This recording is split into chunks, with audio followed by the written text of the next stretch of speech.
Hey everyone, this is Miss Akimoto with your writing mini lesson for Monday, October 26th. So, we're starting a new masterpiece write, and this is just going to be a really short one. We're just introducing persuasive writing to you, but we thought we would do it in a really fun way. And so, you're going to be persuading someone to buy the haunted house that you are going to be coloring this week for Halloween. So, this is due on Friday, but it's just a paragraph, and I'm going to walk you through it. So, to start, this is a picture of the haunted house that you either already got or you're going to be getting this afternoon. If you are online, you'll be getting a digital version of this. You can color it if you want, but really, this is going to serve as our basis for what we are writing about. So you can see it's just a fun, spooky, haunted house. So we need to talk a little bit about what is persuasive writing. And persuasive writing is just when you're trying to persuade someone.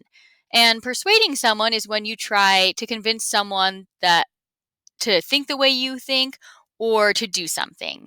And a lot of kids get really nervous, like, oh no, persuasive writing sounds really hard. You guys are really good at persuading.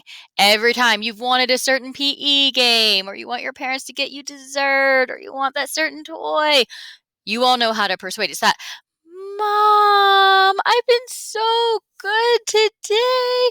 Couldn't we maybe go and get some ice cream? Or Miss Akimoto, we've been sitting for so long. Could we maybe go out and play this game? You guys are really good at it. You're all good at persuading. All of that is persuading. So that's all you do in persuasive writing is you try and persuade someone to do something or think something, just like you do in your regular life. So it sounds super intimidating, but it's actually not because persuading is one of the things most of us are really good at.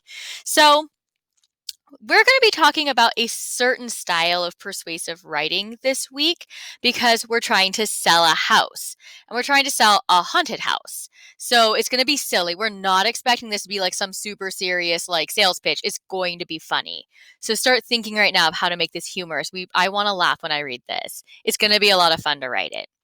So now that we kind of know about what is persuasive writing, we need to look at some examples of our specific genre of persuasive writing, which is a real estate ad. So how do real estate agents kind of persuade people to buy houses? So I've pulled some real estate listings off the internet. And I'm not gonna read you all of them, but here's a house. It's for sale. It says launch your new home style on the lake in California Park. Oh, it's such a stately house. Oh, it's picturesque by the lake. They talk about all the features it has. You have a private dock. Isn't that so cool? It's so dramatic in the hallway with chandeliers and curved staircases. And the house is such fine quality. They're custom things, meaning they're specific to that house. And oh, a spacious chef's kitchen. And so you can see they're using lots of really great adjectives to describe what's going on in the house. And that's what you're going to want to do. You're going to want to use lots of adjectives. So you say they use words like, oh, crown molding throughout, features bay windows. So you really want to think about how can we showcase sort of the silly aspects of this haunted house by using adjectives. Remember, those are words that describe. So, you can look at how they end it, like inviting a good read or rest or festive occasion, talking about the fireplace in the library. I mean, honestly, it sounds kind of cool to me. I want to live here. That's, no big deal.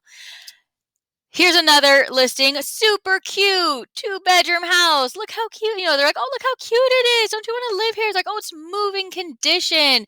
This is the features the home offers. You like how it's always like the home's like, hello, welcome. Here's my features. Here's what I'm offering you.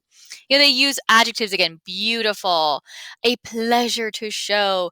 And they say it's priced to sell. Don't wait. They're kind of like putting that persuasion in by saying, look, you got to go or you're going to miss it and you're going to regret it, right? So adjectives kind of adding in that pressure of like, dude, you're going to miss out. You want to live here. And if you wait, you're not going to get to. And then you've got this house. Oh, it's a great flipper or investment property. It's a super cute Spanish stucco design. Look, it's got this big yard. It's so close to shopping. All these things you want in a house. And, they're saying, oh, look, recently it got some updates. It's on the sewer system now. It's in the city now. And they end by being like, look, it needs some work, but oh, wouldn't this be such a great project? You could make it your own thing. You could flip it and sell it for a profit. So they're really trying to showcase even houses that maybe need a little work to be done, they're still showing what is good about that house. And you're going to kind of do the same thing, but in a really creative, fun way. So think about the different ways these real estate agents have tried to persuade you. They've talked about what a good investment it would be, how everyone wants this house and you better act quick. Talks about all the great features of the house using adjectives. So that's what we're going to be doing with our haunted house. So we just want you to start thinking today.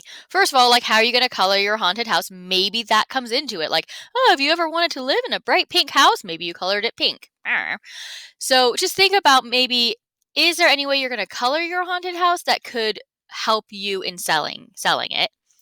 And then think about, what features can I start turning into sellable points? And we're going to talk a lot more about those features tomorrow. Just, start thinking about it today. So that's what we're doing today, is just thinking about it. So that's all you had to do for today. So come back tomorrow to get started on your writing.